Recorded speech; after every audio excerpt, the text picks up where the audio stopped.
Pemirsa, Menteri Investasi Rosan Roslani melaporkan hingga akhir Juni 2024 ini capaian investasi Indonesia tercatat sebesar 5.931 triliun rupiah atau meningkat 90% sejak 2019 lalu. Menteri Investasi menyebutkan bahwa realisasi investasi tersebut menunjukkan kebijakan yang diterbitkan pemerintah direspon dengan baik oleh publik dan pasar. Menteri Investasi Rosan Roslani menyatakan hingga akhir Juni 2024 capaian investasi Indonesia tercatat sebesar 5.931 triliun rupiah. Capaian tersebut merupakan total selama periode Kabinet Indonesia Maju atau periode kedua pemerintahan Presiden Joko Widodo. Adapun sampai akhir September 2024 capaian investasi diperkirakan menyentuh 6.350 triliun rupiah. Investasi sampai dengan Juni 2024 ini terdapat sebesar 6.931 triliun total, dan pada akhir 2024 ini akan mencapai 6.360 triliun rupiah, sehingga itulah periode yang berada dalam Kabinet Indonesia Maju. Kemudian ini adalah kenaikan kurang lebih pertumbuhan kurang antara 18% setiap tahunnya. Dan ini adalah peningkatan investasi sebesar 90,2% dibandingkan dengan 5 tahun yang lalu. Berdasarkan capaian tersebut, Menteri Investasi mengatakan ada peningkatan capaian investasi sebesar 90,2% sejak 2019 lalu. Sementara itu, menurut hitungan rata-rata pemerintah, ada pertumbuhan investasi sebesar 18% per tahunnya sejak 5 tahun lalu. Menteri Investasi menyampaikan pencapaian realisasi investasi tersebut menunjukkan kebijakan yang diterbitkan pemerintah direspon dengan baik oleh publik dan pasar. Tim Liputan, IDX Channel. Realisasi investasi pada periode kedua Presiden Joko Widodo disebut Menteri Investasi Rosan Roslani mengalami lonjakan signifikan mencapai 90,2% jika dibandingkan periode pertama pemerintahan Jokowi pada 2014-2019 lalu. Sejak 2019 sampai dengan Juni 2024 ini, realisasi investasi menyentuh 5.931 triliun rupiah. Dan jumlah tersebut pemirsa diperkirakan akan meningkat hingga menjadi 6.350 triliun rupiah sampai dengan akhir September 2024 ini. Dan selama 5 tahun terakhir, Menteri Investasi menegaskan bahwa pemerintah berupaya keras meningkatkan investasi lewat berbagai kebijakan, termasuk kemudahan berbisnis untuk menjemput bola investasi dari para pemodal. Kementerian Investasi sendiri menghitung realisasi investasi di Indonesia tumbuh rata-rata 18% setiap tahunnya.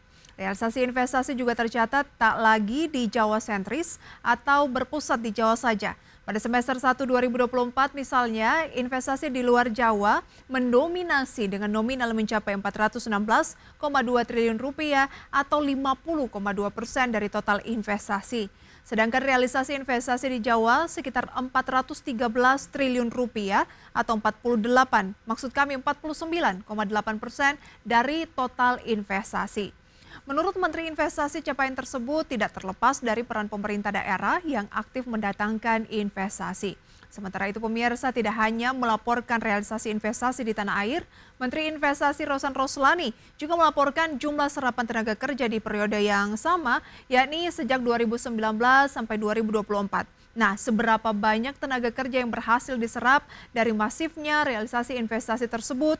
Berikut kita simak informasi selengkapnya. Menteri Investasi Rosan Roslani mengungkapkan selama masa Kabinet Indonesia Maju atau periode kedua pemerintahan Presiden Joko Widodo, investasi di tanah air sudah mampu menyerap 7,18 juta tenaga kerja. Rosan menyebut secara rata-rata setiap tahunnya ada 1,43 juta tenaga kerja yang terserap karena realisasi investasi. Dari sisi penciptaan lapangan kerja juga tercipta penyerapan tenaga kerja total selama Kabinet Indonesia Maju ini adalah 7.188.479 tenaga kerja di Indonesia, atau rata-rata kurang lebih per tahunnya adalah 1.437.695. Karena kita ketahui penciptaan lapangan pekerjaan adalah merupakan PR atau tantangan kita yang harus kita lakukan secara terus-menerus. Terkait realisasi investasi selama periode kedua pemerintahan Presiden Jokowi atau sejak 2019, Rosan menyebut realisasi investasi hingga Juni 2024 mencapai 5.931 triliun rupiah dan diperkirakan sampai dengan akhir September 2024 akan mencapai 6.350 triliun rupiah. Menurut hitungan rata-rata pemerintah, realisasi investasi tersebut bertumbuh sebesar 18% per tahun. Tim Liputan, IDX Channel. Di tengah angka serapan tenaga kerja yang dinilai pemerintah cukup mentereng, namun ternyata banyak hal yang cukup berbeda mengenai serapan tenaga kerja disampaikan oleh kalangan pengusaha di tanah air. Ketua Bidang Ketenagakerjaan Apindo, Bob Azam, mengatakan laju investasi tidak sebanding dengan penyerapan tenaga kerja, di mana ia menjelaskan bahwa investasi yang datang cenderung investasi padat modal, seperti teknologi dan juga smelter pertambangan yang bernilai hingga triliunan rupiah. Namun tenaga kerja yang diserap kategori ini tidak terlalu besar. Selain itu, Apindo mengatakan banyak investasi yang masuk Indonesia berbentuk turnkey project.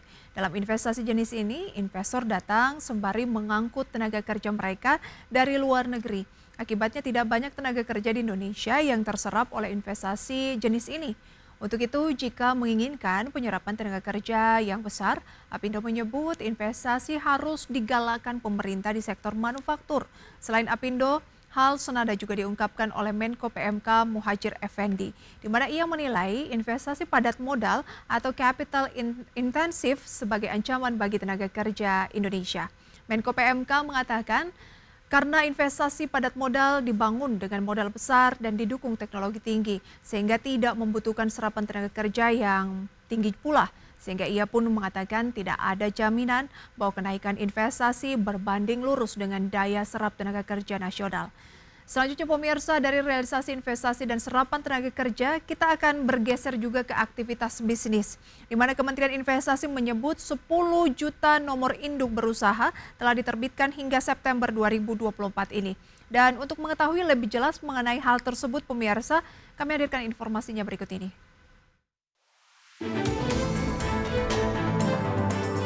Pemerintah melalui Kementerian Investasi melaporkan sejak 2021 hingga 27 September 2024, 10,38 juta nomor induk berusaha untuk NIB telah diterbitkan melalui sistem online single submission atau OSS. Menurut Menteri Investasi Rosan Ruslani, kondisi tersebut menunjukkan penerbitan perizinan berusaha lebih mudah dan lebih pasti, terutama untuk usaha kecil dan menengah. Dan kalau dilihat juga dari perizinan berusaha berbasis risiko yang kita sudah keluarkan sejak 4 Agustus 2021 sampai dengan 27 September 2024 terdapat 10.382.846 NIB yang kita keluarkan melalui sistem online single submission. Ini juga menunjukkan bahwa perizinan berusaha lebih mudah dan juga memberikan kepastian lebih pasti. Dan mayoritas dari izin yang kita berikan adalah kepada usaha kecil dan menengah. Dalam kesempatan yang sama, Menteri Investasi Rosan Ruslani juga mengungkapkan bahwa penerbitan izin usaha untuk usaha menengah dan besar masih memakan waktu cukup lama. Hal itu disebabkan ada tahapan verifikasi yang cukup panjang dari pemerintah daerah, lembaga, dan kementerian terkait. Meski demikian, ia tidak merinci perbandingan waktu yang dibutuhkan untuk penerbitan izin usaha menengah besar dan usaha kecil serta menengah. Tim Liputan, IDX Channel. Menteri Investasi Rosan Ruslani mengingatkan kepada pemerintah daerah maupun kementerian lembaga lain agar tidak mempersulit perizinan berusaha. Rosan menjelaskan bahwa pemerintah sudah mempunyai ketentuan Service Level Agreement alias kontrak antara penyedia layanan dan juga pelanggan. Oleh sebab itu, ia meminta setiap Pemda dan kementerian lembaga memberikan layanan terbaik kepada pelaku bisnis. Hal tersebut pemirsa ditegaskan oleh Menteri Investasi karena ia mengaku kerap kali kena komplain terkait pelayanan perizinan berusaha yang mandek. Padahal permasalahannya bukan di Kementerian Investasi atau BKPM. Meski masalah kerap kali bukan berasal dari Kementerian Investasi, namun Rosan tetap meminta jajarannya memperbaiki regulasi dan juga meningkatkan layanan perizinan baik di pusat hingga ke daerah. Sementara itu pemirsa, terkait sistem online single submission yang menjadi sarana penerbitan nomor induk berusaha atau NIB, Kementerian Investasi memastikan bahwa sistem tersebut memberikan kemudahan bagi pelaku usaha dan investor. Melalui OSS, pebisnis atau pelaku usaha tidak perlu lagi mengurus surat izin usaha perdagangan atau SIUP, tanda daftar perusahaan atau TDP, dan juga surat keterangan usaha atau SKU. Sehingga efisiensi perizinan itu menjadi komitmen pemerintah dalam hal ini, Kementerian Investasi untuk memajukan iklim investasi yang berkelanjutan. Hal tersebut seiring dengan komitmen Kementerian Investasi yang memberikan kemudahan berinvestasi di Indonesia dengan implementasi skema proses fasilitas dari awal hingga akhir atau end-to-end untuk menarik investor ke Indonesia. Dan kemudian itu meliputi pendampingan, kemudian juga penjajakan rencana investasi, layanan konsultasi, fasilitas perizinan, serta menjembatani komunikasi dengan pihak terkait. Dan pemirsa, semoga serapan dari investasi yang mengalami peningkatan sesuai yang disampaikan oleh Kementerian Investasi dan BKPM tadi ini benar-benar bisa memberikan manfaat lebih lagi untuk masyarakat Indonesia dari berbagai kalangan dan penyerapan tenaga kerja tentunya ya. Kami cukupkan informasi di segmen ini pemirsa, kami akan kembali dengan update market usai jeda pariwara. Tetaplah bersama kami.